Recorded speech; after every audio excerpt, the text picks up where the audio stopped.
There were three of us in that window reflection. The woman in the red raincoat I was following, me, and the man standing 6 steps behind me, waiting for his turn. I know what that makes me. I'm not asking you to feel sorry for me, because I wasn't the victim in this story.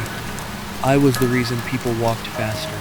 I used to follow people because I liked knowing what they didn't. Their routes, their habits, the moment their shoulders tightened, because some old part of their brain realized they were no longer alone. I told myself I never hurt anyone. That was the sentence I kept polished in my head. I never touched them. I never spoke to them. I never took their bag. I never forced a door. I just watched. That was the lie. Because after a while they stopped being people and became patterns. A coffee shop at 8:10. A left turn onto a quiet street. A hand checking for keys. I liked knowing the private parts of a stranger's life. I liked being the only one who knew. If you like horror stories where bad people finally do something worse, subscribe. These are the guilty tapes. The woman in the red raincoat appeared on a Thursday night during hard rain. She came out of a small grocery store with nothing in her hands. No bag, no umbrella, just that red hood pulled low over her face. Everyone else rushed. She didn't. She walked slowly through the rain, stepping into puddles with a soft rubber sound. I could hear it even through the storm. At first, I thought she was careless. Then I realized she hadn't looked back once. That bothered me. Most people feel it eventually. That pressure between the shoulder blades. That tiny animal warning. Someone is behind you. But she kept walking, like she already knew the street belonged to her. I followed from the other side of the road. The stores were closed. Their dark glass caught pieces of the street in broken strips. Traffic lights. Rain. Her red coat moving ahead of me. Then we passed a convenience store with its lights off. The front window was black enough to be a mirror. I glanced at it and saw 3 people. Her near the edge of the reflection. Me behind her. And a third figure 6 steps behind me. I turned so fast my neck cracked. The sidewalk behind me was empty. No footsteps, no shadow, nothing but rain. When I looked back at the window, the third figure was gone. But the woman in the red raincoat had stopped at the corner. She didn't turn around. She lifted one hand and pointed. Not at me, not at the street, at the glass. Then she kept walking. That was when I should have gone home. Instead, I followed her again. I told myself it was curiosity. I just wanted to know if she was messing with me. That was another lie. The rubber footsteps continued.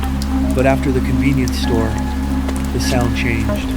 One set of footsteps stayed ahead of me. Another set began behind me. Same rhythm, same wet rubber sound. Always 6 steps back. I stopped. The sound stopped. I walked. It walked. I turned around. Empty street. But in the black window of a parked car, I saw him again. A man-shaped shadow behind me, too still for the rain. His face hidden under a broken streetlight. In his hand, he held a photograph. I backed under the awning of a closed pharmacy. My house keys were in my right pocket. I remember touching them, rolling the metal teeth between my fingers like they could prove I still had somewhere safe to go. Then I looked across the intersection. The woman in the red raincoat was standing there, facing me now. I still couldn't see her face, but I heard her voice through the rain. You always follow the same kind of person. My mouth went dry. She raised her hand again and pointed past my shoulder. That made you easy to find. Then she reached into the pocket of her raincoat and pulled out something small and silver. My keys. I checked my pocket. Empty. The figure behind me moved for the first time. A photograph slid across the wet pavement and stopped near my shoe. I looked down. It was a Polaroid. In the picture, I was standing under the pharmacy awning, soaked, terrified, staring at the woman in the red raincoat. It had just been taken. Another Polaroid landed beside it. Me, outside the grocery store. Another, me behind a woman at a bus stop 2 weeks earlier. Another, me watching a couple near the laundromat. Then I heard paper tearing.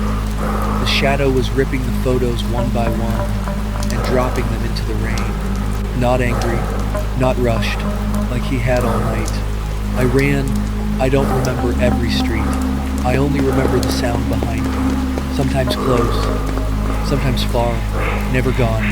When I reached my apartment building, the front door was already open. I ran up the stairs. My chest was burning. My hands were shaking, reaching for keys that weren't there. I thought about breaking a window. I thought about screaming for help. Then I reached my apartment door and stopped. The handle was wet. I pushed it with 2 fingers. It wasn't locked. It swung open slowly, waiting for me. The lock had not been broken. There were no scratches around the door, no sign of force. My keys were hanging from the inside knob, and over them, dripping onto the floor, was the red raincoat. For a long time, I stood in the hallway and listened. No breathing, no footsteps, no voice, just water gathering beneath the coat and falling one drop at a time. Inside my bedroom, there was a notebook on my pillow. The first page had my name. The second page had my address. The next page had the streets I used when I didn't want to be seen. Then came the people I had turned into patterns. The woman from the bus stop, the couple from the laundromat, the old man with the blue grocery bag. On the last page, there was only one sentence. He likes knowing when people feel alone. I moved the next morning. I deleted every photo. I threw away my old phone. I stopped going out after dark, and I never followed anyone again. But when it rains, I still hear it. Sometimes in the stairwell, sometimes under my window, sometimes behind me in the reflection of a store that should be closed. I used to follow people just to watch them feel alone. Now I understand what that feels like. Because wherever I go, someone always walks 6 steps behind me.